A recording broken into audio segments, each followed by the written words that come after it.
Každá technika si vyžaduje servis, lesná obzvlášť, a práve to bola práca, ktorá zakladateľa Sitransu bavila. No okrem nej mal aj veľkú chuť inovovať, a tak sa v roku 2014 z jeho nápadu ocitol na svete prvý prototyp unikátnej slovenskej lesnej techniky EKUS.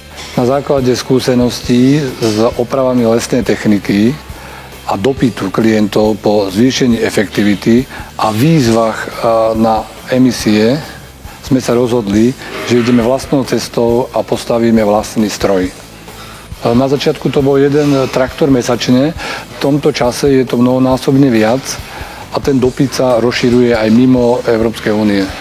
No vývoj v Sitranse pod Sitnom nikdy nezastal, práve naopak. Značný priestor dostalo vývojové stredisko na čele s Jurajom Blahútom a tak neustále prichádza s inováciami, ktoré banskoštiavnické stroje posúvajú vpred na svetovú úroveň. Z pôvodných 4 ľudí dnes máme takmer 50.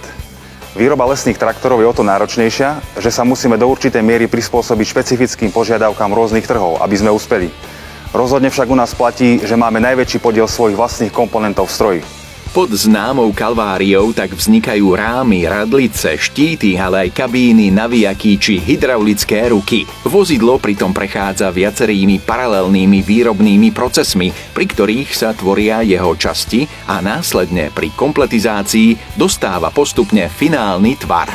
Máme vlastnú kovoobrábaciu dielňu, zvarovňu aj lakovňu.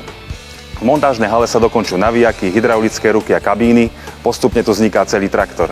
Od upevnenia náprav do rámu, cez montáž súčasti pohonu traktora, ako aj spaľovacieho motora s hydrogenerátormi. No a nakoniec overíme všetky funkcie traktora pri skúšobných jazdách. Základný model z dielne Sitransu predstavuje štvorkolesový lesný traktor určený na úväzkové približovanie dreva. Vysoký pracovný výkon pritom umožňuje dvojbubnový navijak s ťažnou silou až do 16 tón.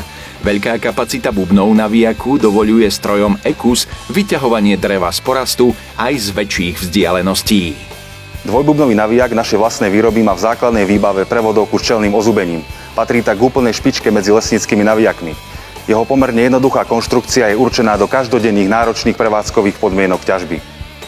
Veľkou pýchou je pre Stredoslovákov najmä to, že dokázali sklbiť silu, výkon, efektivitu a kompaktnosť v jednom stroji. Vďaka vlastným inovatívnym riešeniam a dodávateľom komponentov od renomovaných svetových výrobcov sa tak lesný traktor EKUS veľmi rýchlo zapísal s dobrým menom do povedomia lesníkov. Pridanou hodnotou nášho stroja je jeho efektivita, to znamená pomer spotreby paliva voči vykonanej práci. Hydrostatický prevod so 45-stupňovou technológiou hydromotora mu prináša vysokú účinnosť. Veľkú rezervu v odolnosti a zaťažiteľnosti získali stroje predimenzovaním náprav s vysokým maximálnym stupňom krúťacím momentom do diferenciálu. Samozrejmosťou je pohon všetkých kolies, ale s možnosťou odpájania zadnej nápravy pre presun po cestách. Spomenieme kabínu z našej vlastnej produkcie, ktorá si prešla veľmi prísnymi bezpečnostnými skúškami. Najobľúbenejším modelom výrobcu je medzi lesníkmi štvorkolesový lesný traktor s hydraulickou rukou. Takto si okrem úväzkového približovania dreva navijakom prináša aj možnosť ťahať drevo s verným oplenom a rovnako aj rýchlu manipuláciu na sklade pomocou hydraulickej ruky. V porovnaní s tradičnými lesnými ťahačmi práve pridanie hydraulickej ruky na lesný traktor významne zvýši pracovný výkon. Navrhli a vyrobili sme si vlastnú hydraulickú ruku v ťažkej rade s robustnou konštrukciou do ťažkých prevádzkových podmienok. Okrem toho vyrábame aj 6-kolesové lesné traktory s kombinovaným využitím. Veľké kliešte na ťahanie dlhého dreva je pritom možné rýchlo vymeniť za kôž s klanicami na vyvážanie kratších kmeňov. Vývoj v Sitranse nikdy nezastal a tak zo slovenskej dielne vychádzajú neustále zlepšenia a inovácie. Lesníci sa s nimi zoznamujú dokonca po celom svete, aj prostredníctvom medzinárodných výstav lesnej techniky. Vďaka skúsenostiam, ktoré máme, vďaka lesnej technike, sme sa rozhodli, že by sme využili niektoré vlastnosti tohto stroja aj pre iné odvetvie, ako je komunálny sektor, alebo záchranné zložky v ťažko prístupných horských dedinách a podobne. Boli by používané na odsávanie vody, odstraňovanie kmeňov pod mostami a podobne. Slovákom sa teda podarili naozaj zaujímavé veci, ktoré ocenil celý svet.